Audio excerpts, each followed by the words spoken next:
Bonjour à tous, j'espère que vous m'entendez bien. Bienvenue à cette table ronde virtuelle sur les défis et les opportunités pour renforcer les chaînes de distribution et les chaînes d'approvisionnement pour la mise à jour des vaccins en Afrique et où la recherche peut aider. Mon nom est Montasser Comel, je suis le directeur du programme de santé mondiale au niveau du Centre de développement et de recherche canadien à Ottawa.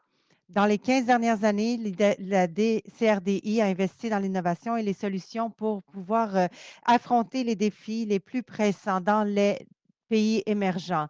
Nous finançons la recherche et les innovations et qui sont dirigées par les chercheurs et les institutions de recherche dans le Sud et dans les pays émergents. Notre objectif est de soutenir les personnes dans cette région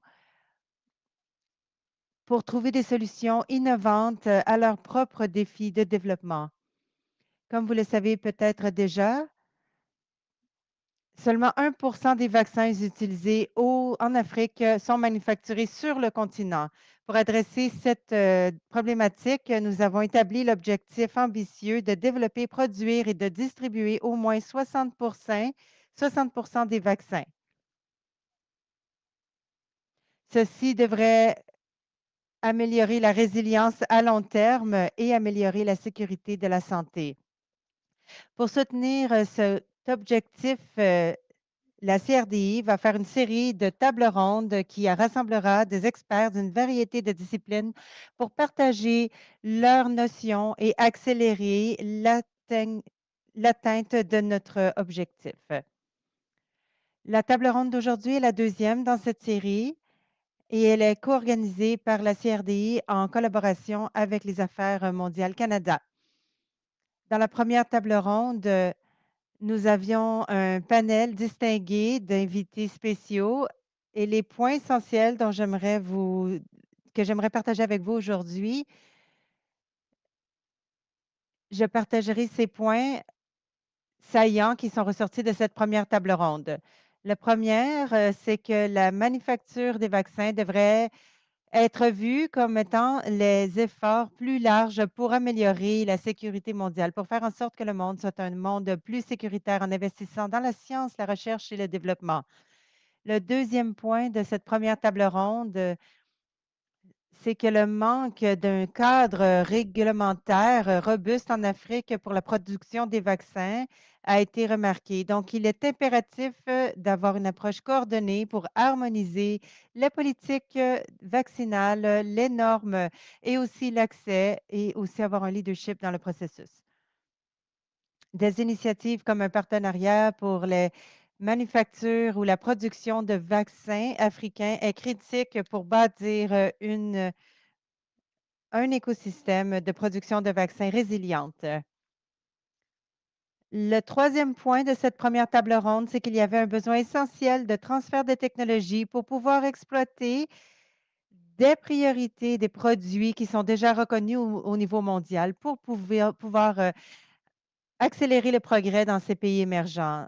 Le quatrième point, c'est aussi qu'une jeune industrie en biotech représente une opportunité. Et finalement, les partenaires de financement mondiaux sont une partie importante pour la production future de vaccins.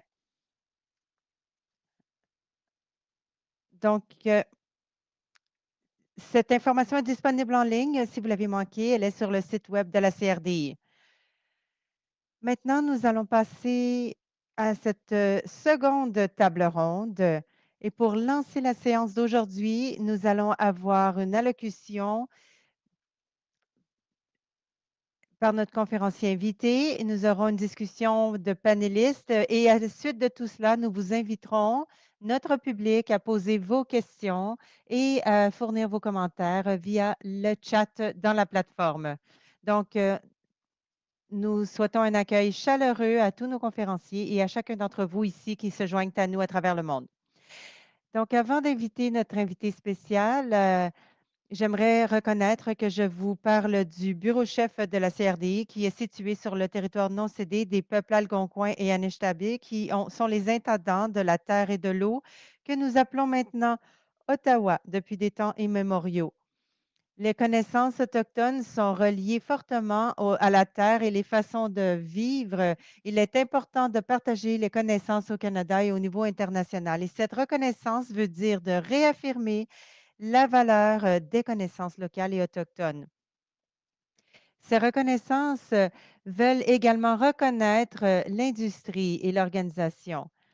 Beaucoup de travail doit être fait sur le cheminement de la réconciliation, incluant la connaissance de décolonisation.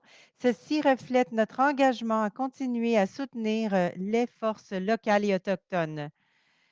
Vous vous joignez à nous probablement de plusieurs endroits aujourd'hui et j'aimerais aussi reconnaître les anciens surintendants de ce territoire. Merci, Miigwech. Donc, avant d'avancer un peu plus loin, j'aimerais vous dire que nous avons de l'interprétation simultanée pour cette table ronde d'aujourd'hui et vous pouvez y avoir accès avec le bouton en bas à gauche de votre écran. Permettez-moi de vous présenter notre conférencier invité. Nous avons le docteur Ahmed Agwal, qui est le directeur par intérim général de la CRDI de l'Afrique. Il est également directeur fondateur, le sous-directeur fondateur, et il a également été à la tête du développement de la CRDI de l'Afrique de l'Est. Il travaille de très près avec les partenaires de l'État pour livrer les mandats de l'ERDC de l'Afrique pour prévenir les maladies en Afrique. Docteur Ogwell, nous vous disons la bienvenue et vous pouvez faire votre allocution d'introduction. Merci. J'essaie de partager mon écran. Donc, ça ne fonctionne pas trop bien de mon côté. Si vous pouviez partager l'écran de votre côté, ce serait utile. Ça ne veut pas s'afficher de mon côté.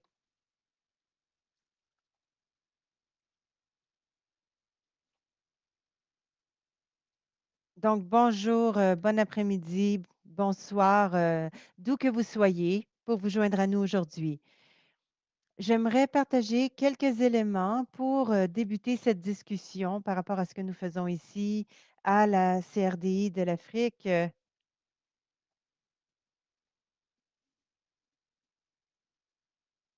Donc, pour débuter, j'aimerais vous rappeler, prochaine diapo.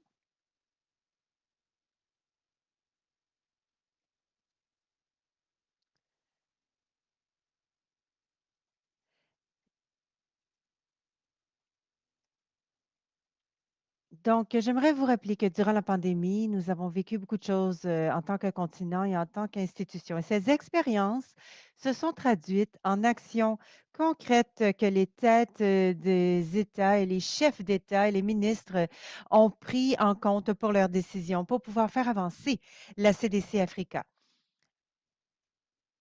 Donc, l'une des choses que nous avons apprises, c'est que nous devons faire les choses différemment, non seulement en tant qu'Afrique, mais aussi en tant qu'architecture mondiale. Alors, c'est pour ça qu'en 2021, nous avons fait une demande pour un nouvel ordre de la santé publique. Donc, cette nouvelle appel à la santé publique, nous avons 5 piliers qui le composent. J'aimerais vous en parler. Le premier est de renforcer les institutions africaines de santé publique et accroître la fabrication locale de produits de santé, non seulement dans les soins de santé qui seront utilisés, mais aussi au niveau des urgences sanitaires.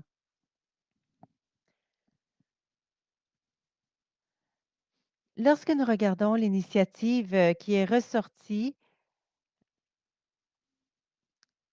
de notre tentative d'application d'un nouvel ordre mondial, nous avons assuré la manufacture du PMVM, le nouveau vaccin américain, donc de nouveaux vaccins africains. Ceci répondait au 5e pilier que nous avons regardé, donc accroître la fabrication. Donc, notre rôle en tant que partenariat, premièrement, nous avons les marchés pour les produits de santé qui sont produits localement. Nous désirons que marché africain de 1,4 à 1,5 milliard de personnes soit réellement soutenu par cette vision que nous avons de manufacturer au niveau local, de fabriquer au niveau local. Donc, c'est une partie très importante de notre travail. Deuxièmement, nous voulons également renforcer notre écosystème de recherche et de développement. Nous savons que pour que les marchés locaux soient efficaces, nous devons avoir une recherche et développement efficace pour que nous puissions mettre de l'avant la propriété intellectuelle sur les produits qui sont développés, pour que de cette manière, nous soyons propriétaires du processus, que nous identifions les priorités au niveau des produits de santé. Et aussi, ça peut changer nous pouvons être propriétaires de la chaîne complète au niveau de l'inception jusqu'à la production. Il y a un grand écart également au niveau des talents et du développement des talents. Donc, ce partenariat a été créé pour pouvoir adresser cet obstacle au niveau du renforcement des capacités. Notre rôle serait d'incuber et ensuite de mettre à l'échelle la capacité de tous les aspects de la fabrication, que ce soit les infrastructures, le capital humain, les ressources, les marchés, la livraison ou même que le produit arrive sur le marché. Donc, toutes ces étapes doivent être incubées et mises à l'échelle. Donc, nous avons, avec la PAVM, 8 programmes que nous avons définis en 2021. Donc, tous ces éléments sont reliés de façon que nous puissions débuter où est-ce que c'est le plus facile, dépendamment du produit, et ensuite nous pouvons faire le cercle complet, où nous avons le troisième pilier de, de la santé publique qui soit bien mis en œuvre, le troisième pilier de fabrication. Donc ici, à l'Africa CDC, nous avons été mandatés de s'occuper de la coordination de tous les aspects, que ce soit le R&D, le développement des talents, le développement des infrastructures, le transfert de technologies et propriétés intellectuelles, l'accès au financement et éventuellement la conception du marché et renseignements sur la demande. Tout cela vient main dans la main et nous, en tant qu'Africa CDC, nous avons eu le mandat de coordonner tout ce qui se produit sur le continent et d'établir l'agenda sur différentes plateformes pour faire en sorte que cette vision que nous savons sous la PAVM soit réalisée. Et lorsque la décision a été prise pour établir le partenariat, nous avons eu une consultation très large à l'intérieur du continent et ce but particulier d'atteindre 60 des vaccins administrés en Afrique d'ici 2040, qu'ils soient produits localement d'ici 2040. Nous sommes à 1 aujourd'hui. Nous devons atteindre 60 d'ici 2040 et nous pensons que si nous allons de l'avant à un bon rythme, particulièrement cette année, nous serons en mesure d'atteindre le niveau de 60 d'ici 2040.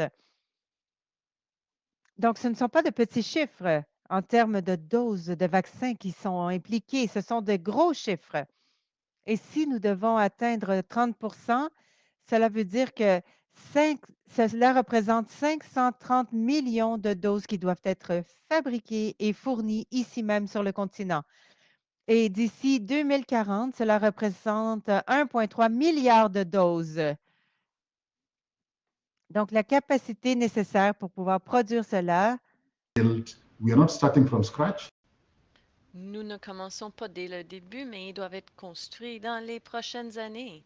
Prochaine diapositive. Alors, nous avons des défis sur le continent et nous tentons de nous limiter aux éléments clés. Du côté des fournitures, les économies à l'échelle ne sont pas très bons dû à la fragmentation de la demande et de la procuration. Il n'y a pas de prélèvement par rapport aux manufactures et ceci aussi en faisant certaines concertations à l'intérieur du continent et des marchés concentrés pour faire compétition. Qui met à défi les aspects d'investissement au niveau du manufacture. Du côté de la demande, nous avons beaucoup de fragmentation et donc nous ne pourrons pas négocier à l'échelle. Et ceci amène ou réduit le pouvoir du 1,5 milliard au niveau du marché. Ensuite, l'augmentation du nombre de pays en transition Gavi, ce qui suscite des préoccupations quand on manque de soutien aux opérations d'approvisionnement et à l'incapacité à financer l'approvisionnement en vaccins. Mais ces défis sont plus du côté de fourniture plutôt que sur la commande, du côté de la commande. C'est pour ça que nous avons beaucoup de communication et de discussions sur le continent pour adresser ces défis. Donc, notre approche envers ces défis inclut ces 3 points que nous soutenons l'offre, le côté de l'offre en améliorant l'accès au transfert de technologie. Ensuite, nous soutenons la demande par la consolidation de la demande et la mise en place d'un mécanisme continental d'achat groupé. Et nous consolidons les marchés en nous assurant ce dont nous avons discuté la semaine passée avec l'Assemblée des chefs des pays africains. Et troisièmement, collaborer avec des acteurs clés de l'écosystème, tels que Gavi, l'UNICEF, pour pouvoir approvisionner les sources sur le continent africain. Alors, c'est une très bonne façon de démarrer ce travail ici sur le continent. Et finalement, hier soir, nous avons regardé ensuite ce sur quoi nous voulons nous concentrer ici sur le continent.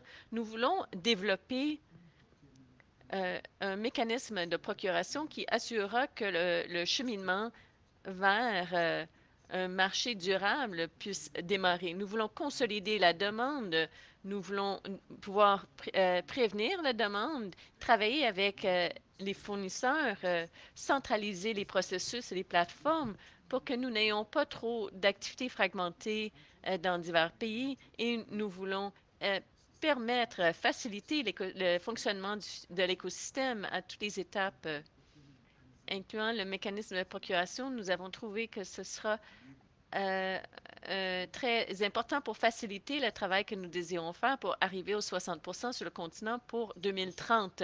C'est ambitieux, c'est possible et nous sommes confiants qu'avec le soutien des bons parties prenantes, l'Afrique devrait pouvoir arriver à ses objectifs 60% pour 2040. Je vous remercie et je reviens vers vous, Montasser. Merci beaucoup, Ahmed. Vous avez soulevé beaucoup de points très importants dans votre petite présentation très courte. Nous avons bien hâte d'avoir davantage de détails de votre part. Vous avez parlé de l'importance de nous concentrer sur le marché, la procuration, les écarts au niveau de la capacité, les défis au niveau de la chaîne d'approvisionnement. Et aussi, vous avez vraiment soulevé un point très important par rapport à l'importance de la mise en place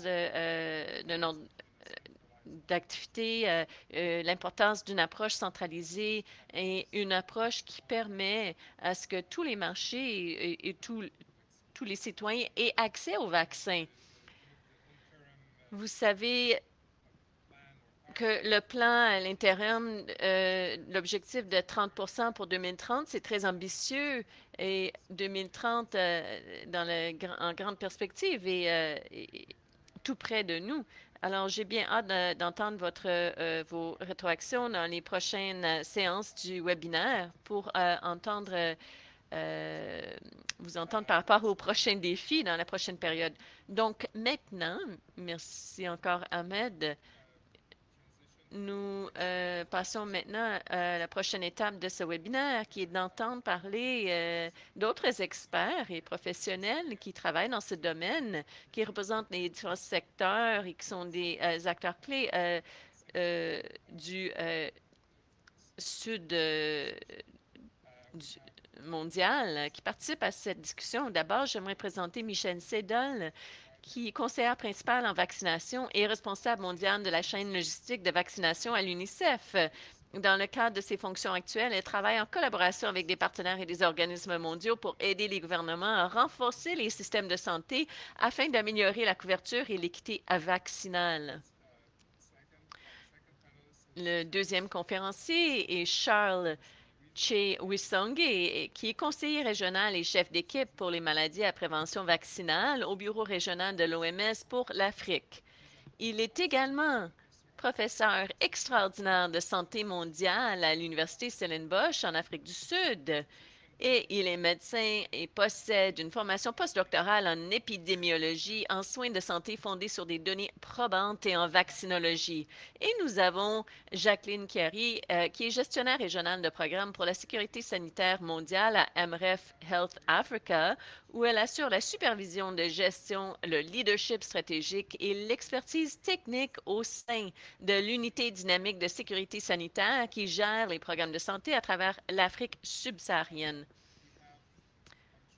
Je suis certain, comme vous pouvez le comprendre, nous avons tant de questions. Nous allons essayer de les limiter à 2 tournées de questions pour le moment, pour permettre du temps pour la question-réponse pour tous nos participants, pour qu'ils tous puissent se joindre à la discussion. Alors, ma première question est pour Michel. Alors, Michel, l'UNICEF travaille avec les gouvernements, les partenaires et les fournisseurs pour acheter et livrer des fournitures médicales qui répondent aux besoins des enfants et des jeunes du monde entier. Pourriez-vous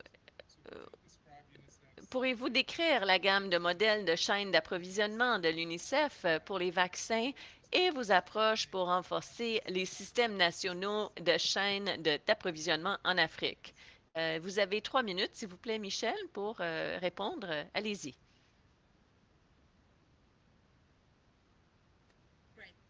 Excellent, merci beaucoup.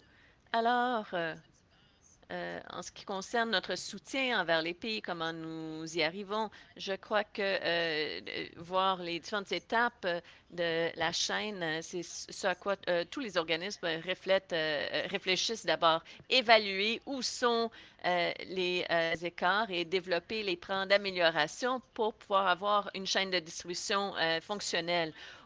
Où nous obtenons les vaccins à partir du départ jusque dans les hôpitaux pour nous assurer que le programme se déroule d'une façon efficace. Ensuite, notre soutien au niveau des mécanismes de coordination, les logistiques nationaux, les groupes de travail travaillent au niveau de la chaîne de distribution pour s'assurer qu'ils utilisent activement les données et au niveau opérationnel et stratégique pour répondre à la capacité. Ici, nous travaillons aussi avec des institutions régionaux comme le Centre d'excellence Wonder, Reginac et d'autres corps régionaux pour fournir ce soutien au pays.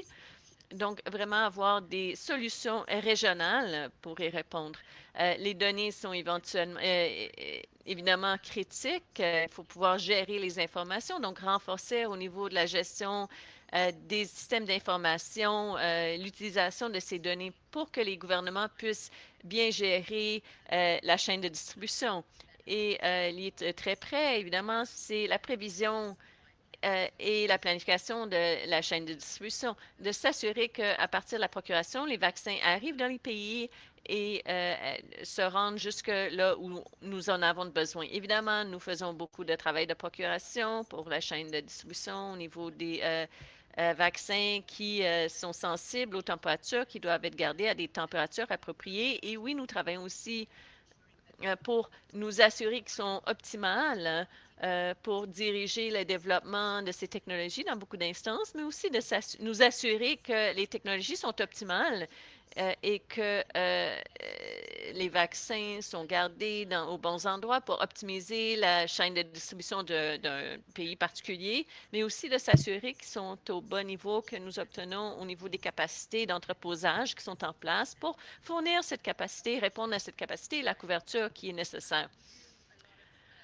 Nous offrons beaucoup de soutien au niveau de l'évaluation des températures, aussi pour évaluer les faiblesses dans la chaîne de distribution et de nous assurer que nous créons des solutions pour y répondre. Nous avons un grand travail pour améliorer l'accès aux services et des services compréhensifs, donc d'évaluer au niveau des gens, au niveau des patients, mais aussi pour nous assurer que nous évaluons notre empreinte de carbone ou l'empreinte de carbone du pays pour réduire cela. Et évidemment, la distribution est clé. Nous avons vu de nos propres évaluations dans les 20 dernières années que la distribution est un des liens faibles. Donc, amener les vaccins du point d'entrée jusque là où ils sont nécessités et demande beaucoup de travail. Donc, soutenir les gouvernements pour renforcer leur propre système, développer les compétences au niveau de la gestion des contrats pour les vendeurs, là où c'est applicable, et quelque chose dans lequel nous sommes très engagés. Et évidemment,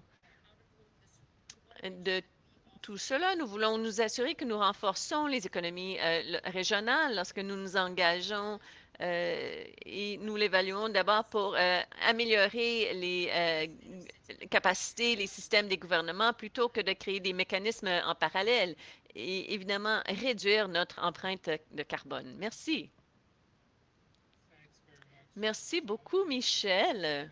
Vous avez résumé toute une variété de problématiques avec très, très peu de temps. Alors, c'est très, très apprécié. J'apprécie particulièrement les points que vous avez soulevés par rapport à la recherche et la prévision qui exigera des systèmes robustes d'information, de données, et autant au niveau opérationnel, mais aussi pour la prise de décision stratégique.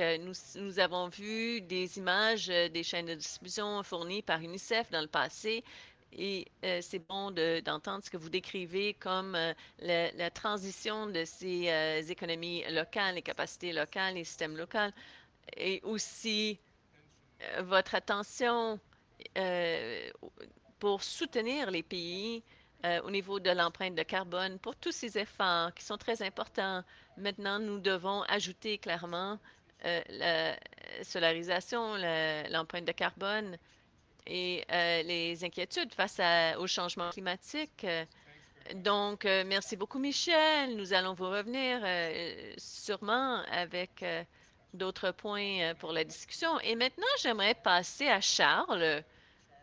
Charles, euh, le programme sur les maladies évitables par la vaccination du Bureau régional de l'OMS pour l'Afrique appuie la réalisation de la couverture vaccinale universelle dans la région africaine dans le cadre d'efforts plus larges visant à renforcer les soins de santé primaire et à atteindre la couverture sanitaire universelle. Alors, pourriez-vous partager avec nous quelles sont les stratégies de l'OMS en Afrique pour éliminer les obstacles liés à l'offre et à la demande en matière de vaccination? Vous avez 3 minutes. Je vous passe le micro maintenant, Charles.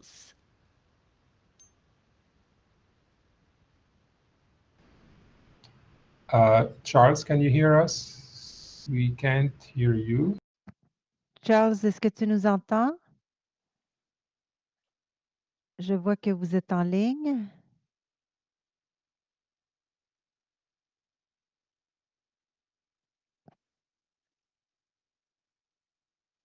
J'imagine que vous avez des difficultés techniques.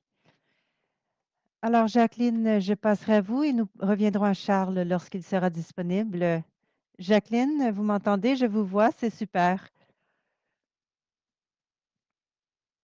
Donc, Ambraf a été très impliqué dans la mise à l'échelle des efforts au niveau des vaccins, en particulier dans les communautés marginalisées. Pouvez-vous nous donner des solutions communautaires pour la préoccupation du vaccin que vous ou vos partenaires ont mis de l'avant? Merci, merci beaucoup et merci aux autres conférenciers qui ont parlé un peu de ce qui se passe en aval lorsqu'on s'assure de mettre en place les vaccins. Qu'est-ce qui s'en vient lorsque nous parlons avec nous travaillons avec d'autres partenaires sur le terrain pour s'assurer que les vaccins arrivent dans les mains où ils doivent se retrouver. Donc, l'une des choses qui a eu une un effet constant sur notre réponse, en particulier pour le vaccin d'Ebola, c'est le manque d'informations que nous avons eu au niveau communautaire. Il y a des membres communautaires qui vont dans les hôpitaux et dans les centres de santé, ils ne comprennent pas ce qui se passe. Donc, ce que nous avons fait au niveau des urgences de la santé, c'est d'augmenter le niveau de confiance pour organiser des façons qui n'existent pas. Nous devons les aider à s'organiser. Nous avons des sociétés civiles et des organisations au niveau communautaire. Nous avons les responsables communautaires. Et ce que nous essayons de faire, c'est d'identifier quelles sont les communautés, quelles sont les organisations communautaires qui existent et utiliser la confiance que les membres de la communauté ont envers ces organisations pour pouvoir identifier l'information manquante et d'utiliser vraiment les mêmes canaux de communication pour pouvoir communiquer avec les membres de la communauté. Donc, c'est quelque chose sur lequel nous avons travaillé. Ça a fonctionné très bien dans les différents pays avec lesquels nous avons travaillé. Par exemple, nous avons été en mesure de déployer plus de 31 millions de vaccins COVID durant la réponse qui a été toute qu'une charge de travail. Nous avons aidé les pays comme Djibouti. Nous avons eu des conseils que la façon la meilleure de déployer ce vaccin est à travers une organisation particulière. Donc, nous avons adapté notre stratégie pour pouvoir déployer les vaccins. Nous avons mobilisé les membres communautaires pour s'assurer qu'ils aient accès aux vaccins. Donc, bien sûr, nous avons pu tirer parti de la confiance préexistante et ça a été un élément clé pour s'assurer que les vaccins puissent atteindre les bras qu'ils doivent atteindre. Deuxièmement, c'était de segmenter la population. Si vous vous souvenez, la plupart des messages au niveau de la réponse, des efforts de réponse, c'était d'avoir une information généralisée, ce qui a mis de côté certaines cohortes uniques de la population, des personnes, par exemple, vivant avec un handicap, les personnes aveugles ou sourdes. Donc, nous voulions que les organisations qui travaillent avec les personnes vivant avec un handicap puissent nous contacter pour que nous puissions communiquer avec ce public. À Sandia, qui est dans le sud de l'Afrique, nous avons dû développer des messages et des communications en braille pour des personnes qui sont aveugles ou sourdes. Nous avons fait cela de concert avec le ministère de la Santé. Nous avons également disséminé cette information dans les réseaux pour pouvoir atteindre ces personnes et s'assurer que ces messages soient directement au vu et au su de ces personnes pour qu'ils aient accès à l'information manquante. Un autre cohorte unique dans la population était les jeunes. Plus de 65 de la population qui réside sur ce continent sont des jeunes. Et ce n'est pas une cohorte homogène de la population. Ils sont différents. Le genre de communication qui peut être distribué chez les jeunes est différent dans les zones rurales, les zones périurbaines. Alors, de travailler avec eux était essentiel. Donc, nous avons travaillé avec Umbreath pour cibler la plupart des régions subsahariennes pour déterminer le genre d'informations qui circulait dans cette population. Et nous avons travaillé avec eux pour créer des messages, des communications, des campagnes ciblées pour les jeunes pour pouvoir atteindre ces diverses cohortes de population. La plupart d'entre eux avaient été stigmatisés comme étant des super répandeurs de la maladie. Donc, nous avons travaillé avec eux pour bâtir cette confiance envers le vaccin dans les ménages où ils vivaient. Nous avons également vu que le CRDI avait pris des initiatives similaires. Ils ont travaillé et marché avec les jeunes pour promouvoir les campagnes jeunesse, pour s'assurer aussi que les membres de la famille qui vivaient avec ces jeunes aient accès au vaccin. Donc, il y a eu beaucoup de militantisme, beaucoup de défense des droits des jeunes dans cette région africaine. Donc, le dernier point, et non le moindre, a été d'utiliser les solutions existantes numériques dans la communauté. Donc, nous sommes en mesure de savoir que durant une crise, ce n'est pas le meilleur moment de développer de nouvelles solutions numériques. Donc, nous avons utilisé les solutions numériques existantes pour travailler au niveau communautaire. Ces solutions étaient sur des programmes de open source ou de sources ouvertes. Donc, c'était facile à utiliser.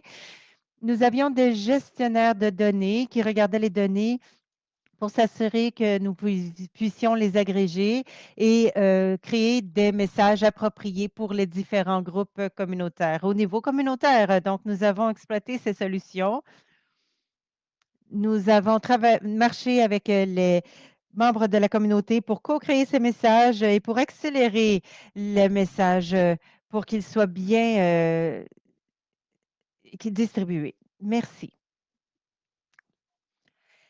Jacqueline, merci beaucoup. Je pense que nous pourrions passer le webinaire complet à regarder plus en détail toutes les informations que vous avez partagées avec nous et au niveau communautaire aussi pour la mise en œuvre du vaccin. L'importance des différents marchés et des populations cibles que vous avez mentionnées. Cela revient aussi à quelques points qui ont été mentionnés plus tôt par Michel et Ahmed. Ce sont tous des points très importants. Vous avez également mentionné les solutions numériques. Et dans notre segment de questions-réponses, nous pourrons parler aussi de ce que l'intelligence artificielle peut potentiellement faire pour améliorer nos réponses en cas d'urgence et aussi améliorer l'adhésion envers la prise du vaccin.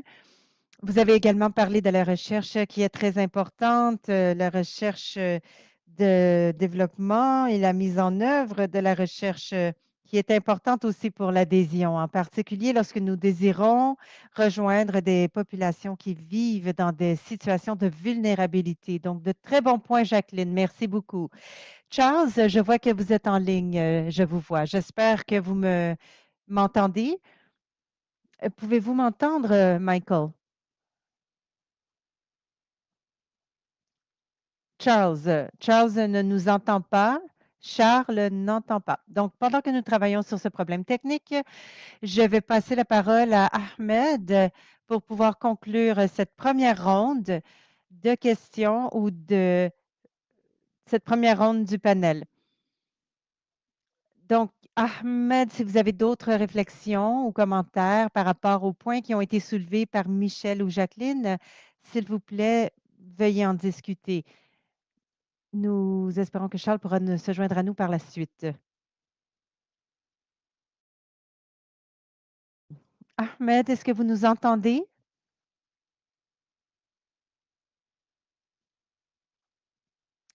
OK, je crois que la technologie ne coopère pas avec nous aujourd'hui, mais nous allons quand même avancer.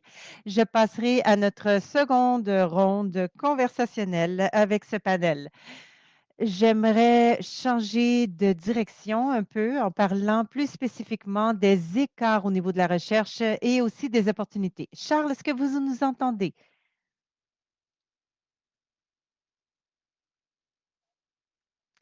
Charles, est-ce que vous nous entendez? Donc, je crois qu'il y a toujours des difficultés techniques. Comme je l'ai mentionné, nous allons maintenant changer de direction. Nous parlerons des écarts au niveau des connaissances et aussi des opportunités. Ces sujets ont été soulevés déjà par Ahmed, Michel et Jacqueline. Alors, j'aimerais que nous puissions plonger plus profondément dans le sujet dans cette seconde ronde de questions. Alors, je vais débuter avec vous, Jacqueline, pour que vous puissiez nous parler de votre perspective. Quels sont les écarts au niveau des connaissances ou le manque de connaissances que vous voyez en Afrique? Vous avez sûrement appris quelques leçons suite à la vaccination COVID avec ce grand nombre de vaccins distribués. Vous avez probablement quelques leçons apprises. Veuillez partager avec nous.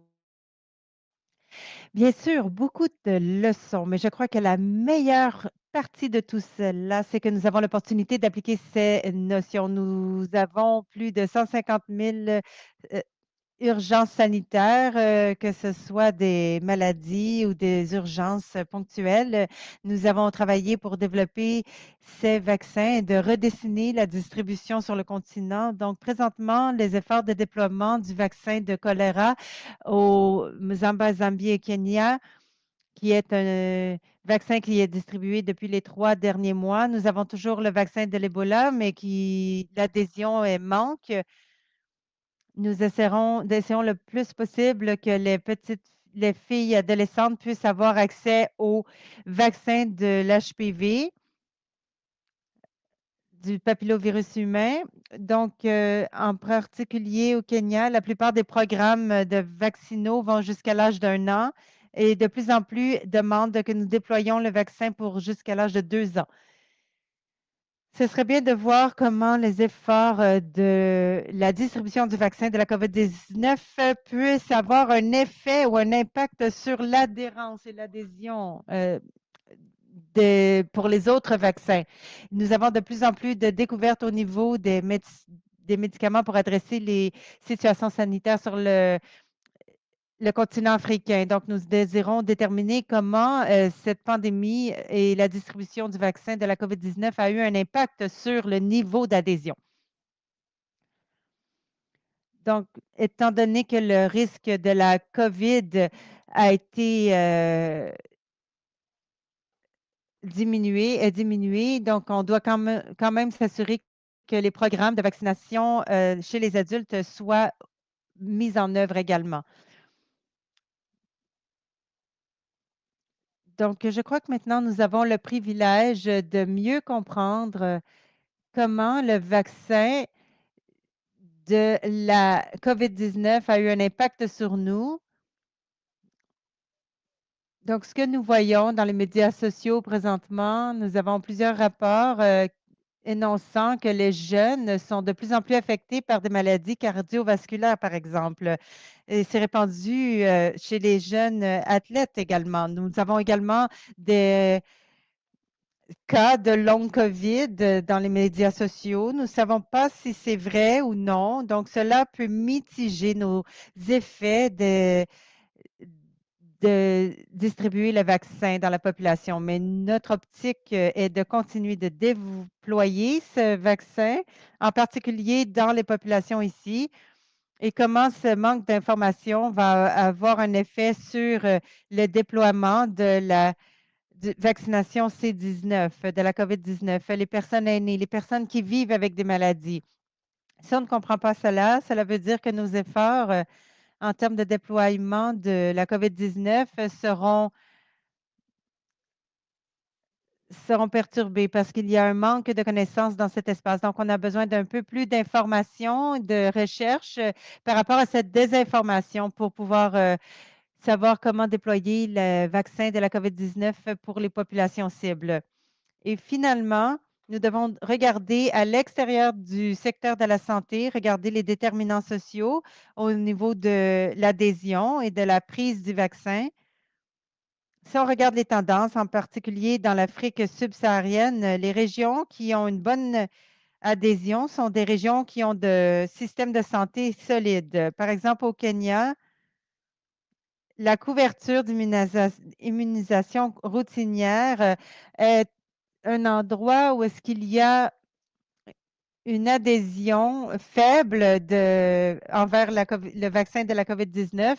Et la raison pour laquelle nous pensons qu'ils ne prennent pas le vaccin, c'est parce qu'ils n'ont pas confiance au vaccin. Mais des fois, il y a aussi des difficultés d'accès. Donc, c'est bon de déterminer pourquoi, de regarder à l'extérieur du secteur de la santé pour déterminer quels sont les éléments qui affectent le niveau de confiance envers le système de soins de santé et notre capacité à mettre en œuvre les programmes de vaccination adulte. Je crois que ces éléments vont pouvoir informer nos programmes de vaccination adulte dans l'avenir. Merci.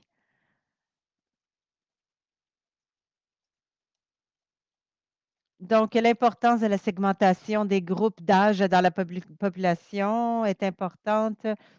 Vous avez mentionné les jeunes également, les enfants, les jeunes et les adultes sont tous différents, déterminants au niveau de l'accès, de l'acceptation, de la confiance et aussi comment la désinformation peut avoir un rôle à jouer. C'est très utile. Et aussi les points importants dont vous avez mentionné, les liens entre les systèmes de soins de santé et aussi l'adhésion. Le niveau peut avoir un effet sur le niveau d'adhésion et aussi les praticiens, depuis longtemps, se sont plaints de la verticalisation des investissements, que ce soit au niveau des vaccins ou dans un service ou dans un autre. Donc, l'importance de renforcer le système globalement pour améliorer le niveau d'accès et la couverture de tous les services essentiels. Donc, merci beaucoup encore, Jacqueline, pour vos points importants. Maintenant, je vais passer à Ahmed pour la prochaine question. Ahmed, est-ce que vous m'entendez? Est-ce que vous nous voyez? Oui, Je vous vois et je vous entends. Super, merci. Donc, ma prochaine question, encore une fois, ça, dans les mêmes grandes lignes des besoins de la recherche et des écarts. Donc, selon la perspective de Africa CDC, quels sont certains des besoins en termes de recherche que vous voyez au niveau de la livraison et de l'adhésion du vaccin? Donc, les deux points que je prioriserais en termes du besoin de comment utiliser les résultats pour l'adhésion. Le premier point, ce serait les travailleurs de la santé. Durant la COVID, nous avons fait quelques recherches opérationnelles rapides dans 14 ou 15 pays. Il y avait encore une proportion significative de travailleurs de la santé qui hésitaient de prendre, de prendre le vaccin. Donc, s'ils hésitent, nous voulons le comprendre. Pourquoi?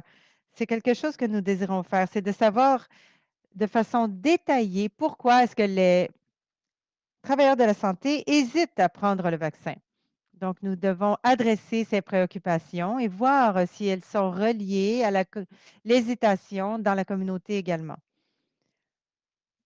par rapport à l'adhésion envers le vaccin. Donc, voilà, c'était une priorité pour nous. L'autre domaine de recherche que nous aimerions étayer,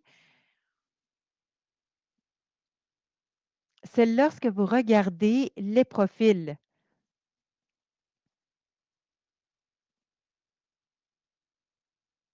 des différentes parties de la communauté, que ce soit les jeunes, les personnes âgées ou les différents sexes, au niveau de l'adhésion envers le vaccin, les niveaux sont différents par rapport à différents groupes. Alors, dans la communauté, maintenant, nous aimerions faire des recherches, à savoir chez les hommes, chez les femmes, chez les jeunes, chez les personnes âgées.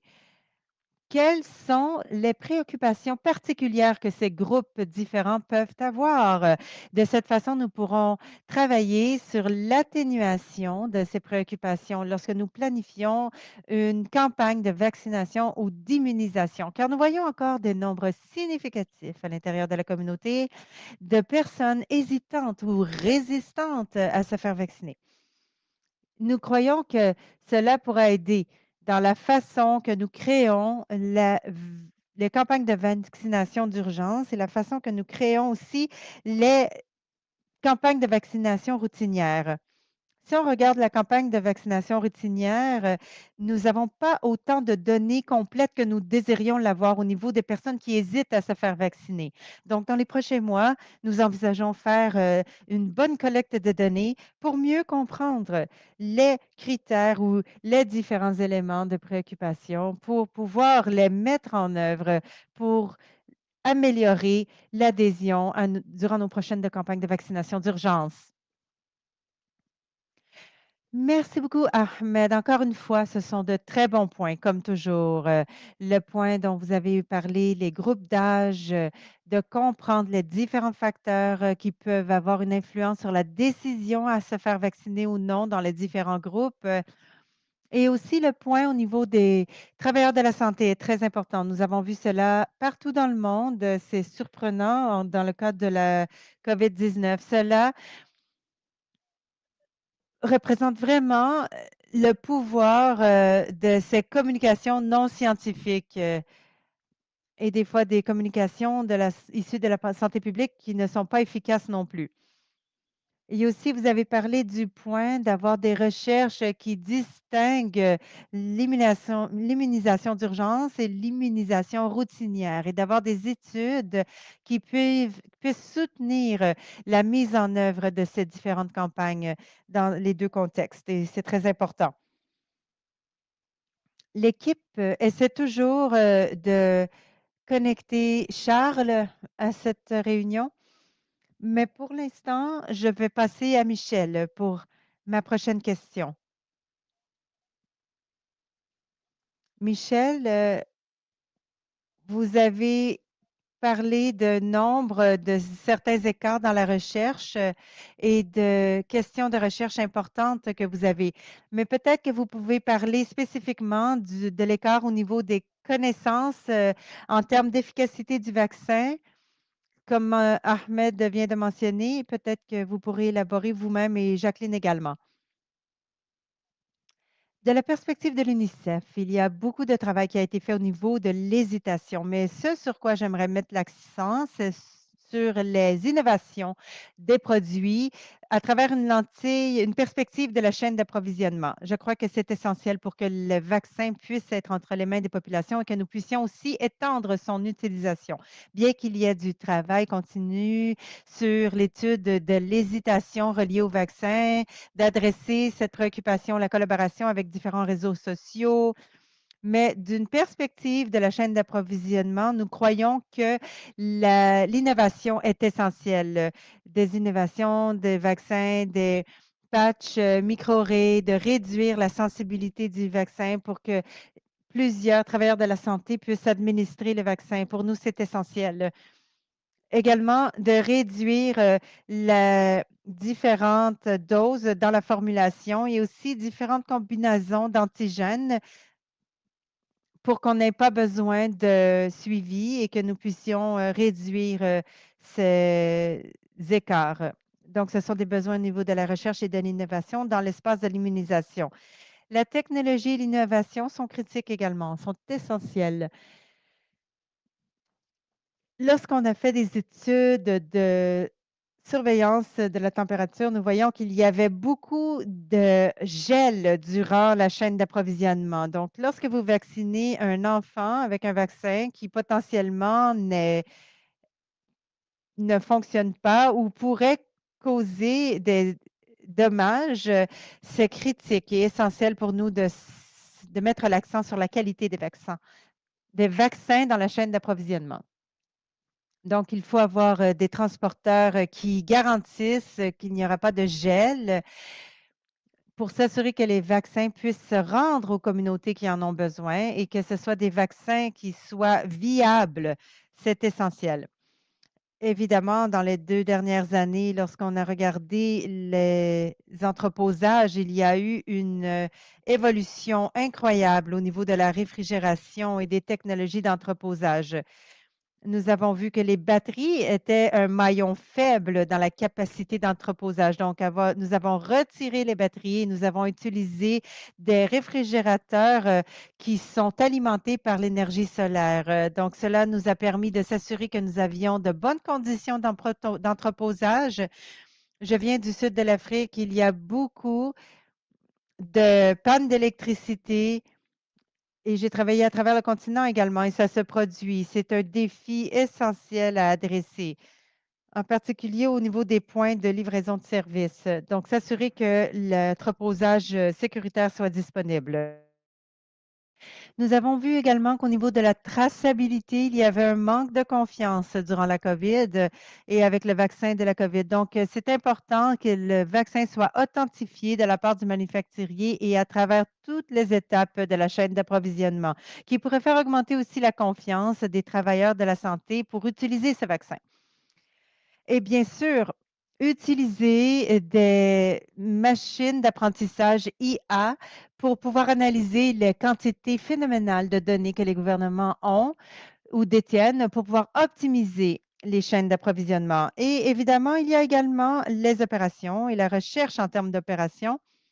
Vous l'avez mentionné dès le départ qu'il y a beaucoup de verticalisation et cela n'est pas efficace. Nous devons nous assurer que l'approche de livraison soit intégrée au niveau du pays et que nous puissions répondre aux besoins de santé de la communauté. Donc, renforcer la couverture et l'équité dans les programmes, mais également de faire des systèmes optimaux.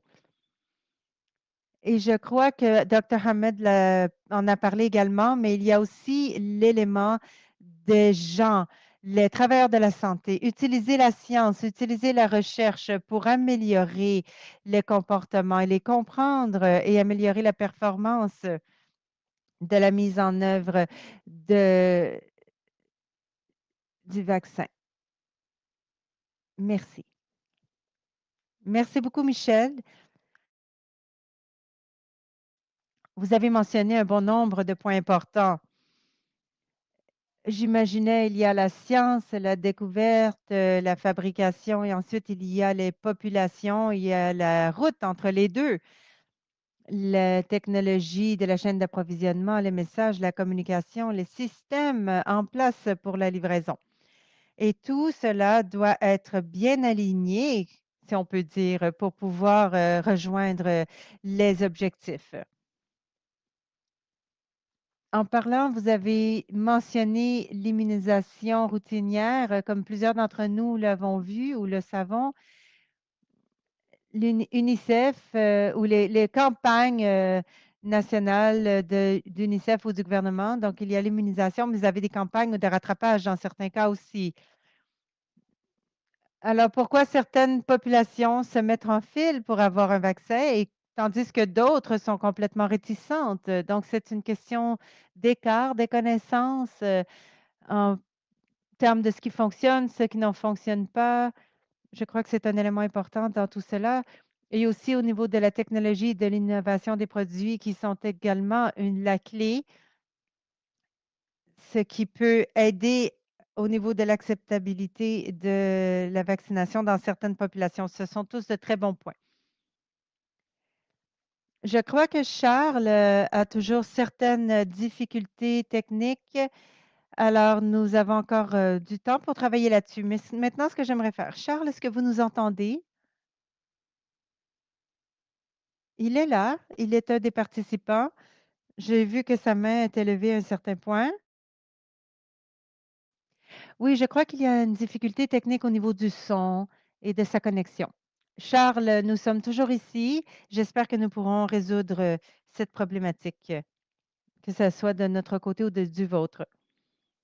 Maintenant, ce que je vais faire, je vais passer à la partie de questions et réponses où nous invitons nos participants à poser leurs questions ou à faire leurs commentaires dans le chat ou dans la boîte de clavardage.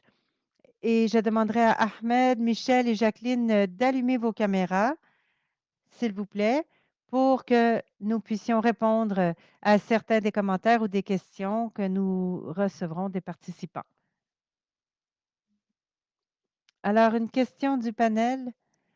Nous avons déjà une question qui est rentrée. Les événements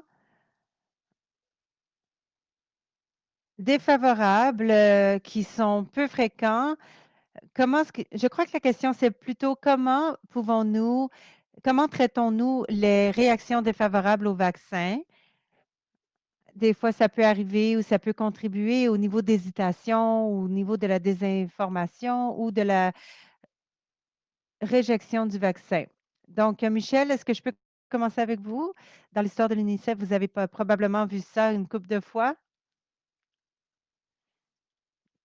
Je crois qu'au niveau collectif, il faut s'assurer de faire le suivi des effets indésirables pour que nous puissions les adresser rapidement pour qu'il n'y ait pas de dommages à long terme et de dommages au programme.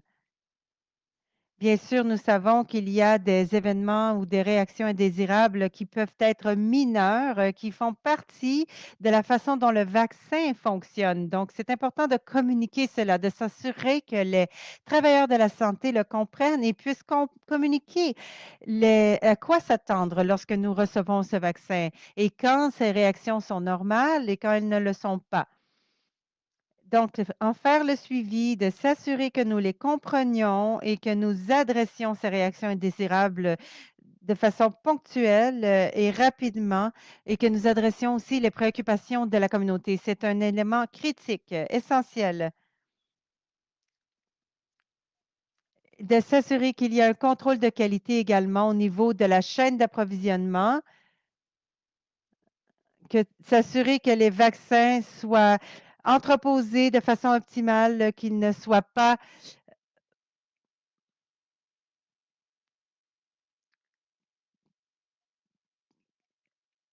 Je crois qu'il y a beaucoup d'éléments. Il y a beaucoup d'éléments importants pour adresser, évaluer, suivre. Ce sont des mécanismes différents des domaines que nous observons pour les soutenir. Merci beaucoup, Michel. C'est très aidant. Ahmed et Jacqueline, est-ce que vous aimeriez répondre aussi à cette question? Oui, vraiment, je suis d'accord avec ce que Michel a dit. Cela est fait au niveau de la santé, des organismes de santé, ainsi que le public. Travailleurs de la santé sont formés là-dessus. Malheureusement, la majorité des membres de la communauté ne vont pas dans les organismes de santé pour informer lorsqu'ils ont des résultats négatifs. Alors, ils sont présents avec les membres des communautés. Ils peuvent faire des suivis suite aux vaccinations pour voir les progrès à partir du moment que les individus reçoivent les vaccins. Nous avons eu des situations au Kenya, par exemple, où un aîné est décédé immédiatement après un vaccin et cela a démarré tout un nombre de rumeurs au niveau de la communauté. Et si ce n'avait pas été pour la communauté, les travailleurs de la santé n'auraient pas été là, ils ont pu le capter rapidement, le reporter en utilisant des outils numériques et évaluer la situation. Donc, avoir ce mécanisme au niveau de la communauté devient très critique, tandis que nous nous assurons qu'il y a un contrôle de qualité au niveau de la chaîne de distribution, ainsi que d'avoir les mécanismes de reportage nécessaires au niveau du lieu. Alors, cela demeure critique pour nous assurer que nous pouvons gérer tout effet négatif et que le reportage puisse être fait tout de suite. Merci beaucoup, Jacqueline. C'est des points très importants par rapport à l'observation et le reportage des effets adverses. Ahmed, oui, ça a été très bien couvert par mes collègues. Je vais prendre l'approche de la réalité. C'est un de ces domaines où nous sommes très bons dans la planification, mais très pauvres dans la mise en œuvre. Au moment de la vaccination, nous ne communiquons pas très bien les possibilités des effets adverses. Le suivi n'est pas très efficace et souvent, lorsqu'il y a des effets secondaires modérés, très peu, ils ne sont pas reportés. Nous devrions reporter tous les effets adverses pour pouvoir offrir des rétroactions aux manufacturiers, ce qui aiderait à l'amélioration de certaines de ces création. Donc, il y a un écart qui doit être rempli avec les communications, les bonnes communications avec les membres de la communauté, avec les travailleurs de la santé, de la documentation très efficace et un bon suivi. Nous connaissons toutes ces étapes, mais ce n'est pas fait de façon aussi efficace que cela devrait être. Et c'est pour cela que les effets adverses sont très minimes dans la majorité des pays comparé à ce qui est connu par la majorité de ceux qui ont des effets adverses. Et dans la saison de COVID, nous rassemblons des données et c'est très difficile d'extrapoler là-dessus. Et nous devons faire beaucoup plus de travail, particulièrement pour fournir de l'information et lier les données d'une façon active pour que nous puissions actionner les résultats que nous recevons. Alors, il y a beaucoup de travail à faire dans ce domaine. Merci, merci beaucoup, Ahmed.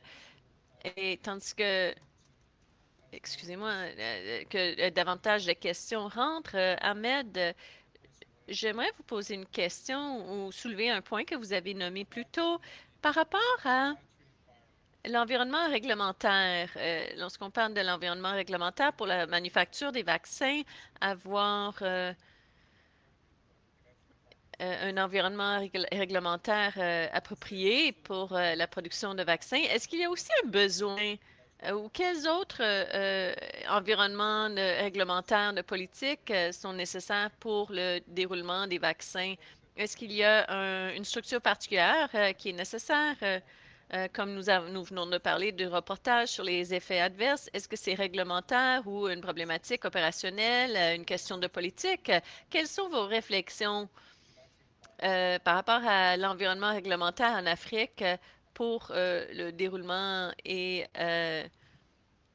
la distribution, la vaccination, la distribution des vaccins et la vaccination? Oui, on peut imaginer qu'on sait comment faire ces choses, mais pas encore, non, pas encore. Ça nous prendra encore quelques années.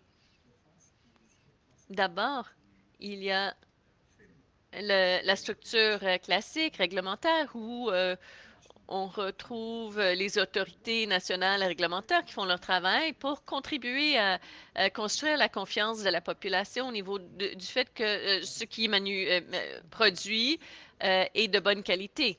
Ensuite, vous posez votre question autour de c'est moins réglementaire, mais plutôt des politiques, des lignes directives, la création de capacités, les cadres, ces éléments qui doivent être suivis par les autorités. Quelle serait une façon standardisée pour faire les suivis? Donc, quelles sont les questions posées, les données qui sont rassemblées? C'est semblable à travers le pays et même à travers le continent. De cette façon, c'est facile à interpréter, à comparer et modérer d'une façon appropriée. Cet espace, comme je disais, malgré qu'il y a beaucoup qui est connu, qui doit être fait, ce n'est pas fait.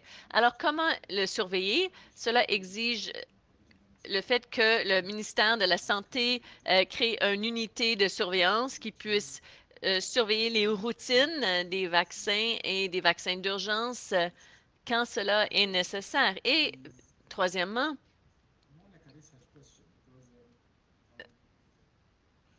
comment est-ce que le peuple africain va accepter des vaccins qui sont produits au niveau régional, local? Cela les intéresse beaucoup et nous devons commencer très tôt à nous engager avec les membres du public pour qu'ils sachent que, tandis que nous parlons de manufacture locale, nous parlons de produits de bonne qualité, pas simplement parce que les réglementaires l'ont dit, mais parce que nous nous engageons avec le public. Ils savent que nous faisons un travail standardisé et que lorsque le produit arrive, ils pourront l'accepter facilement. Et c'est important. Parce que quand il y a des effets adverses ou les effets adverses ne sont pas surveillés de façon active et qu'on fait de la production locale, on renforce nos qualités de surveillance et d'un coup, on voit un pic au niveau des effets adverses. Les gens peuvent dire « Ah, c'est parce que les produits ont été manufacturés de façon locale. » Ce n'est pas vrai. C'est pour cela que cet aspect de comprendre l'espace, les écarts en ce qui concerne la communication avec le public. Donc, manufacturer les produits de façon locale, c'est une bonne qualité. C'est les étapes, c'est les points qui sont importants tandis que nous avançons dans ce domaine. Merci. Alors, nous n'entendons pas, désolé. Le microphone est fermé. Merci. C'est à mon tour. Ahmed, merci beaucoup. Je disais que vous ne le savez pas, mais vous avez répondu à une des questions qui est venue d'un des participants dans le clavardage à propos de l'acceptation, les perceptions au niveau local, au niveau des vaccins, que ce soit local ou d'outre-mer, et l'impact sur les populations locales. Alors, merci beaucoup. Et Jacqueline, oui, la mienne est rapide pour ajouter à ce que Ogwyn a soulevé.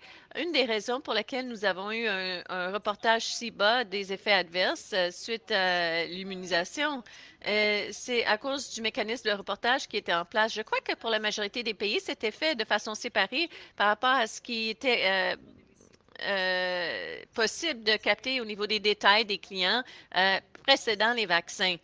Donc, suite à la vaccination, il faut retourner remplir un formulaire, un deuxième formulaire, s'il y a des effets adverses qui sont reportés.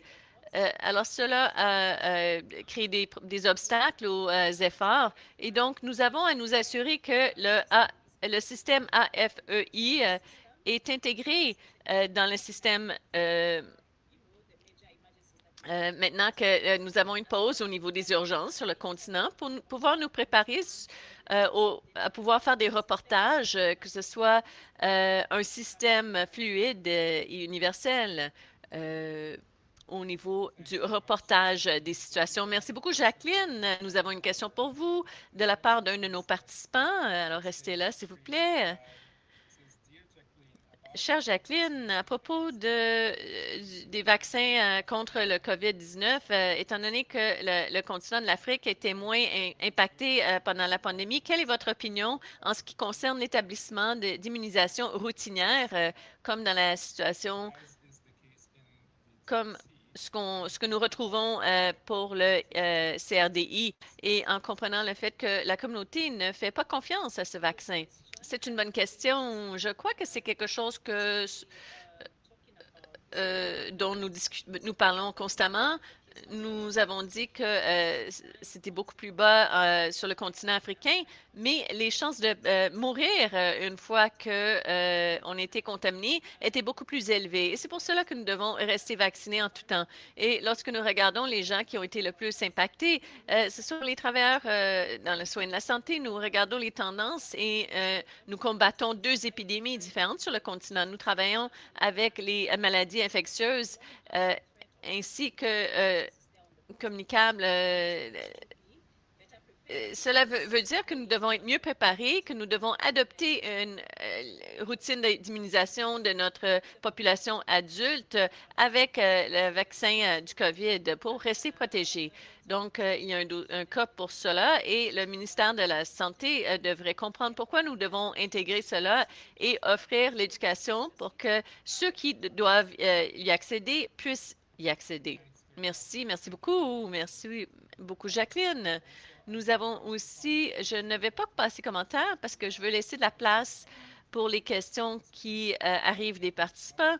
Nous avons une autre question qui arrive et, je crois que c'est pour tous nos conférenciers. La question est, qu'est-ce qui doit être mis en place pour obtenir une couverture adéquate pour toute la communauté, les enfants, pour prévenir les maladies du rougeole à travers le continent? Est-ce qu'il y a un programme actuellement pour les enfants? Et je crois que cela est pour tous nos conférenciers. Ahmed, je commence avec vous.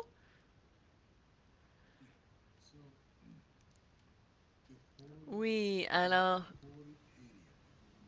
toute la région, si vous voulez, d'immunisation routinière est très bien établie dans la majorité des pays, sauf là où les systèmes sont vraiment mis à défi par des problématiques au niveau sécuritaire, des conflits, etc. Ces systèmes sont en place. L'écart est en grande partie, le défi est ceux qui reçoivent aucun dosage. Comment arriver à cette dernière mille? Et ces stratégies doivent être mises en place pour inclure une bonne inscription des enfants, savoir où ils sont nés dans la communauté. Les travailleurs de la santé peuvent faire un bon travail. L'inscription civile est un peu lente. De savoir la disponibilité au niveau des routines de vaccins, comment et quels sont les besoins et comment c'est accessible à leur population. Donc, les problématiques habituelles du système sont importants. Mais au-delà de cela, nous avons besoin que les gouvernements commencent une éducation en lien avec l'importance des vaccins pour réduire des problèmes de mobilité et de mortalité. Cela ne devrait pas être quelque chose que nous apprenons en école médicale. C'est le genre d'information qui peut facilement être intégré dans nos systèmes d'éducation pour que nous puissions grandir en sachant que cela a créé la différence.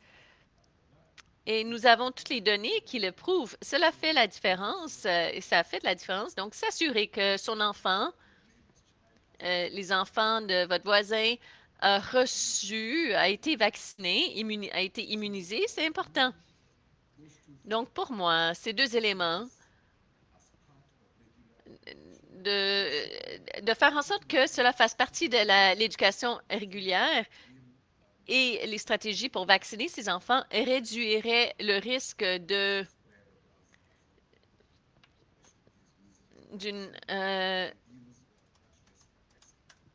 propagation de ces maladies comme le rougeole de façon très efficace. Merci Ahmed et Michel. Alors, nous avons vu avec la pandémie et avec la concentration sur le vaccin du COVID dans les activités, les confinements, il y a eu les restrictions frontières. Il y a eu beaucoup de glissements de terrain au niveau de la couverture et une grande augmentation d'enfants avec 0 dose de vaccin. Et avec cela, la communauté d'immunisation a décidé de soutenir les gouvernements pour se rattraper. C'était avec le OMS, avec Gavi, financé par Gavi. Nous avons beaucoup de travail là-dessus pour aider rentrer dans les régions pour nous assurer que nous arrêtons le glissement de terrain, pour nous assurer que les divers pays sont bien couverts. Et je crois que ce qui est important pour soutenir ces grandes couvertures, pour éviter la propagation du rougeole, etc., c'est que nous devons regarder les besoins holistiques des communautés. Nous avons vu en Nigérie, par exemple, que les populations rejetaient le vaccin polio simplement parce qu'il y avait des campagnes et cela a été forcé sur les communautés. Ce n'était pas une priorité pour eux. Ils sentaient que leurs besoins n'étaient pas adressés ou répondus.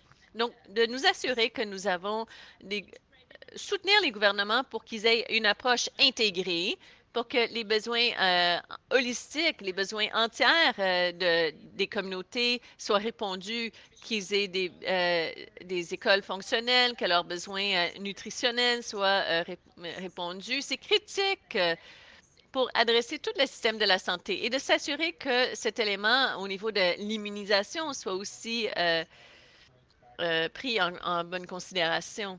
Merci beaucoup, Michel et Jacqueline. Vous avez parlé plutôt de l'aspect du perspective de la communauté. C'est très important. Jacqueline, est-ce que vous aimeriez ajouter quoi que ce soit à cette question?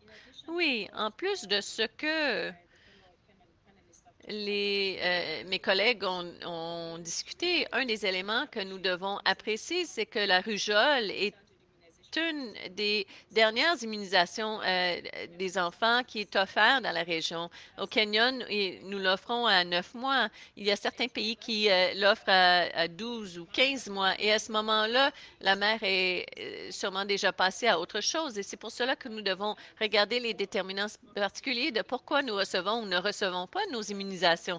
Parfois, la mère a déjà été formée lorsqu'ils arrivent pour la première, troisième, quatrième mois d'immunisation pour leurs enfants. Ils apprécient le besoin d'immunisation, mais encore là, rendu au 9e mois, c'est déjà sorti par la fenêtre. Elles ne ramènent plus leur enfant pour compléter la cédule d'immunisation. Donc, cela devient très critique tandis que nous avançons. Merci. Merci beaucoup, Jacqueline. Il y a plusieurs questions des participants. Alors, je vais demander à deux et ils vous demanderont d'offrir des réponses très courtes pour pouvoir accueillir le plus de questions. Une question d'abord. Percevez-vous que la population, la confiance des populations envers les organismes de la santé et le gouvernement influence comment nous acceptons les vaccins? Une autre question par rapport au financement pour les vaccins qui demande des réflexions de la part des conférenciers par rapport à l'importance de financement africain pour des vaccins africains. Je résume la question parce que la question est longue. Je veux m'assurer que nous ayons le temps pour y répondre. Donc, la première par rapport aux institutions gouvernementales et l'impact potentiel de cela sur l'acceptabilité ou l'impact sur comment nous percevons les vaccins par rapport aux populations. Donc, peut-être quiconque qui aimerait répondre à cette question. Ahmed, si vous voulez répondre. Merci. Permettez-moi de combiner les deux questions parce qu'ils sont très liés. La confiance dans le gouvernement, les institutions gouvernementales se traduit et résultat des investissements par ce gouvernement envers ces institutions. Si le gouvernement sent que la décision est importante, ils vont investir. Et si le public voit qu'il y a un investissement important de la part du gouvernement envers cette institution, ils auront davantage de confiance dans cette institution. Et donc, par rapport à votre deuxième question, je crois fortement que les domaines sociaux clés sont la santé, l'éducation, la sécurité. Ceux-ci devraient être les responsabilités du gouvernement. Ce ne devrait pas être des subventions, des bourses. Ça devrait, oui, être des investissements, mais pas quelqu'un d'autre qui paye pour. Aussitôt que vous passez cette responsabilité ailleurs, ça veut dire que c'est moins important pour vous. Et le nouvel ordre de la santé africain parle des ressources domestiques. Lorsque nous investissons au niveau régional, local, avec des ressources locales, les institutions devraient être guidées pour performer, pour mieux performer. Et donc, oui, il y a une relation entre la confiance que le public peut avoir envers une institution particulière et la réussite au niveau de la vaccination. Donc, je soutiens fortement les ressources, le fait que les ressources domestiques soient utilisées dans le secteur de la santé. Merci, merci beaucoup, Ahmed, Michel et Jacqueline. Je vous invite à donner vos derniers mots, à offrir vos derniers mots dans cette table ronde en réponse à ces dernières questions en particulier. Michel, allez-y. Oui, bien sûr. Je crois que Dr. Ahmed a fait un bon résumé. Les ressources domestiques, l'utilisation de ressources domestiques est critique. Nous l'avons vu dans la mise en œuvre de beaucoup de nos programmes. Lorsque le gouvernement n'investit pas leur propre budget dans un programme, cela devient un petit projet en parallèle et du coup que le financement s'arrête et que le projet cesse, c'est la fin. Il n'y a pas d'investissement, il n'y a pas de... ce n'est pas la propriété de quiconque. Le gouvernement n'y croit pas. Il ne planifie pas pour. Ils n'aident pas à le diriger. Et je l'ai dit dans une rencontre de gérants de EPI. Ce qui devrait avoir lieu, c'est d'avoir un plan gouvernemental. Les donateurs peuvent aider au niveau des écarts de financement, mais en grand, ça devrait être un plan gouvernemental financé par le gouvernement avec leurs priorités. Et peu importe les programmes verticaux qu'ils veulent soutenir, ils soutiennent, mais alignés, en lien avec le plan gouvernemental. J'ai travaillé avec le gouvernement pendant beaucoup d'années, je comprends comment cela fonctionne et je crois que c'est critique que nous l'ayons. Et je crois que cela aide à construire la confiance et la fierté au niveau des solutions locales et des institutions locales aussi. Alors, je crois que cela a été très bien exprimé. Merci. Merci beaucoup, Michel. Jacqueline? Oui, j'aimerais être en accord avec eux que les ressources domestiques est la bonne façon d'avancer. En ce moment, nous parlons d'une allocation de 15 du PIB envers la santé, mais nous sommes d'accord que 15 d'un éléphant n'est pas 15 d'une fourmi. Donc, nos économies sont petites et parfois, si les gouvernements veulent allouer de l'argent à la santé, nous voyons que la majorité des gouvernements allouent un 5 ou 6 du PIB envers la santé. Pas parce qu'ils ne veulent pas investir plus, mais parce que l'argent n'y est pas. L'espace physique est limité. Donc, à l'avenir, nous aimerions recommander que nous faisons croître nos économies. Nous pouvons les faire croître par le marché équitable, en structurant les dettes, mais jusqu'à temps que nous ne faisons pas croître les économies, cela devient très difficile de parler d'allouer davantage de finances à la santé en diminuant les subventions au niveau de l'aide. Donc, ça va être important de devenir moins dépendant au niveau de l'aide et d'y arriver par le financement domestique. Merci, merci beaucoup. Et pour revenir à la première question qui est, ou le commentaire sur la première question, qui est aussi que avoir ce momentum et financement gouvernemental, nous espérons que cela augmentera la rassurance de la population, que c'est une priorité nationale soutenu par le gouvernement. Ce n'est pas un agenda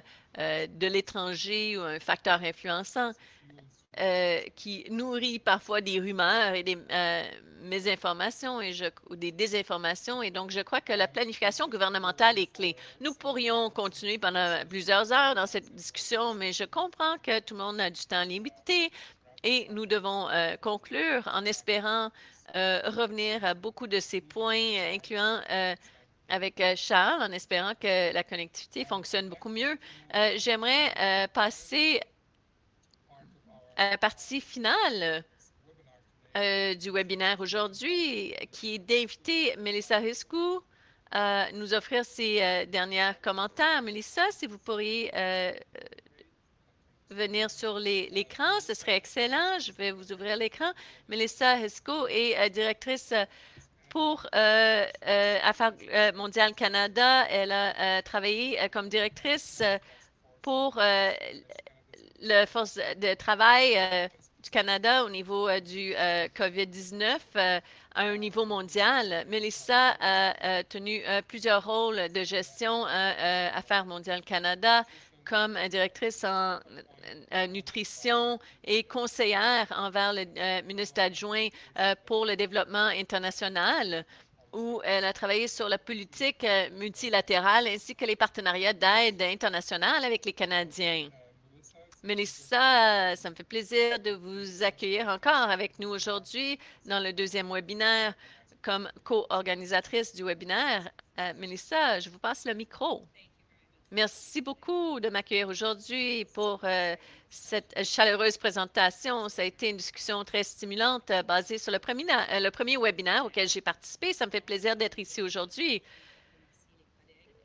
Qui ont pris la parole aujourd'hui. Merci d'avoir partagé vos idées et vos solutions sur le renforcement de la distribution et de l'utilisation des vaccins en Afrique. So first, I'd like to start off by commending the efforts of the organizations that are represented here today who commencer en reconnaissant les efforts de ceux qui sont présents avec nous aujourd'hui pour s'assurer que tous ceux qui désirent obtenir des vaccins puissent avoir accès à ces vaccins. Vous êtes beaucoup qui avez parlé des systèmes de santé renforcés pour soutenir la confiance au niveau des vaccins. Et c'est important au niveau de l'immunisation routinière pour protéger contre des crises futures. Je crois que nous avons appris de la façon difficile pendant la pandémie que nous ne pouvons pas adresser ces problématiques en temps de crise, mais que la Fondation doit être nourrie et soutenue entre ces crises pour pouvoir y travailler une fois que cela arrive. De notre part, le Canada a priorisé le soutien pour le déploiement des vaccins dans nos efforts au niveau international. Cela inclut le soutien par CanGive, l'initiative mondiale pour l'équité des vaccins. Nous avons travaillé sur les systèmes d'immunisation, les formations pour travailler sur l'engagement communautaire envers les barrières au niveau des vaccins au niveau international. Donc, nous avons travaillé pour aider la distribution des matériaux nécessaires pour les vaccins et ça a été un apprentissage important pendant la pandémie, comprendre que cela exige plus que simplement un vaccin. Nous devons planifier pour que les différentes problématiques soient adressées simultanément et non pas de façon consécutive. Alors, à l'avenir, je crois que nous pouvons nous attendre à travailler au niveau canadien avec UNICEF, le OMS, Gavi et l'accélérateur de manufacture qui a été approuvé récemment, particulièrement pour ceux qui sont les communautés marginalisées et difficiles à atteindre, particulièrement dans les contextes humanitaires. De plus en plus de personnes vont se retrouver en train de vivre dans ces situations. Aujourd'hui, nous avons entendu des compréhensions importantes de plusieurs de nos conférenciers. J'aimerais en partager quelques-uns et j'aimerais partager des idées où le Canada croit que nous pouvons continuer à prioriser les efforts. D'abord, en lien avec le genre, je crois qu'il y a une abondance de recherche qui a été entreprise par rapport aux obstacles au niveau des genres, comment on peut vacciner tout le monde. Donc, de notre perspective, nous voyons qu'il y a une vraie opportunité pour apprendre et engager avec les communautés pour aider à concevoir des programmes d'immunisation plus efficaces. C'est un domaine, par exemple, où le travail de recherche du IDRC puisse travailler sur les outils et la mitigation de différentes barrières d'accès. Deuxièmement, on parle de l'importance de l'intégration et cela est survenu de multiples fois pendant le webinaire aujourd'hui, des efforts pour amener les services de santé et d'immunisation ensemble. Je crois que c'est juste de dire que ça continue à être limité à un niveau vertical. Je crois qu'il y a moyen d'améliorer ces systèmes à travers les secteurs pour mieux comprendre comment nous pouvons prendre une approche intégrée pour augmenter la quantité de vaccination. Par exemple, par le programme CanGive, UNICEF a déroulé des vaccins et de la supplémentation vitamine A avec les campagnes au Mozambique et voit clairement des bons impacts au niveau de ces services. Donc, diminuer ces silos où ça fait sens et dans le bon contexte, je crois que cela continue à offrir beaucoup de promesses. Troisièmement, il y a l'importance de l'immunisation et on en a bien parlé aussi par la perspective de développement de produits, mais aussi par la livraison de services. Ce sont des domaines critiques pour les pays, les organismes multilatéraux, les entreprises, les donateurs comme le Canada pour y investir parce que nous savons qu'il y aura des succès importants. Comme anecdote, j'étais récemment au Ghana pour une rencontre de Gavi. Je représente Canada pour Gavi et on a fait une tournée du site où le ministre de la Santé et Gavi travaille avec une entreprise privée pour distribuer les vaccins à des installations éloignées par drone. Et cela a eu des impacts très positifs. Comme réduire l'infrastructure des chaînes de distribution et réduire le temps de livraison de 6 heures et plus à 45 minutes. Donc, c'est un exemple d'innovation, mais ça change le jeu par rapport à l'accès. Et je crois qu'il y a davantage d'espace pour voir de telles innovations. Et dernièrement, un grand sujet aujourd'hui était d'adresser la désinformation. Je crois que c'est critique d'apprendre sur les solutions dirigées par les communautés. Et je comprends le point d'avoir besoin de travailler avec les dirigeants de confiance au sein des communautés où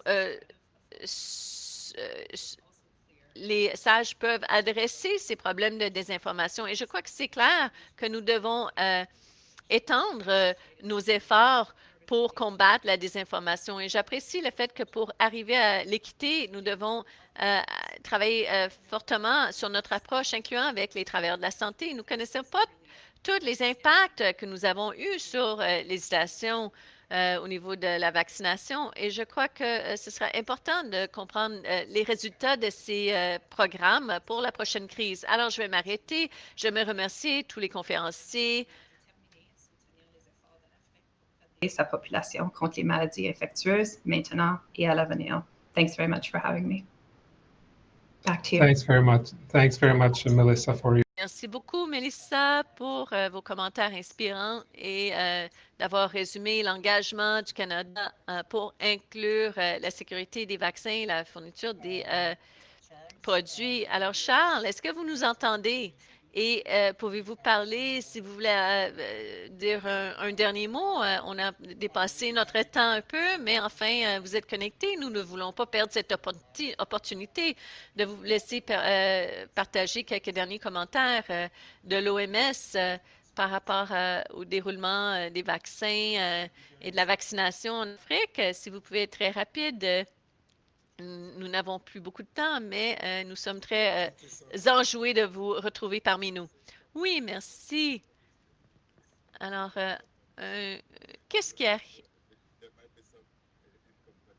Il peut y avoir une certaine incompatibilité au niveau des réseaux, mais j'espère que la prochaine fois, vous me réinviterez. Et j'apprécie cette initiative. Comme vous pouvez le savoir, à l'OMS, nous sommes engagés envers le bien-être de tous les gens et nous sommes guidés par la science. Et c'est pour cela que nous dirigeons et nous championnons les efforts mondiaux pour offrir à tous une chance égale envers une vie saine. Et la vaccination est un des plus grands succès de l'humanité. C'est un des domaines où nous nous joignons avec nos partenaires, la majorité qui sont dans cette table ronde, pour nous assurer que notre agenda d'immunisation 2030, tout le monde, peu importe qui ils sont, où ils vivent, et qu'ils aient accès au vaccin. Et cette année, c'est la 50e année depuis que l'OMS a lancé le programme d'immunisation le 23 mai 1974. Et je fais appel à vous, partout où vous êtes, de le faire de votre façon, votre organisme, vous en tant qu'individu, pour célébrer ce succès. 50 ans d'efforts mondiaux pour donner les vaccins à tout le monde partout. Alors, merci beaucoup. Merci beaucoup, Charles. Je sais que nous avons tous très hâte de vous entendre, mais on va le garder pour un prochain webinaire que nous planifierons. Nous allons planifier un 3e pour cette série. Alors, restez à l'affût pour davantage d'informations. Nous vous enverrons des informations lorsque ce sera planifié dans les prochains mois. Et je vais terminer en remerciant un grand merci à Ahmed, Michel, Jacqueline et Melissa et vous, Charles, de vous joindre à nous aujourd'hui. Nous avons beaucoup appris et nous allons poursuivre cette conversation qui fait partie d'une chaîne de discussions qui sont très importantes pour faire avancer l'objectif très important de l'Union africaine,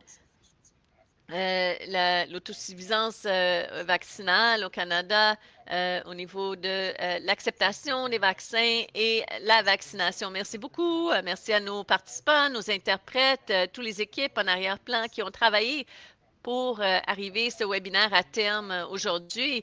Nous avons hâte de vous retrouver à l'avenir. Ce webinaire sera disponible très bientôt, ou l'enregistrement du webinaire sera disponible très bientôt, aussitôt que la technologie, le travail technologique est complété. Alors, restez à l'affût pour pouvoir accéder à ce webinaire ainsi que l'enregistrement du dernier webinaire. Merci à tous. Passez une merveilleuse journée et j'espère vous retrouver très bientôt. Prenez bien soin de vous. Au revoir.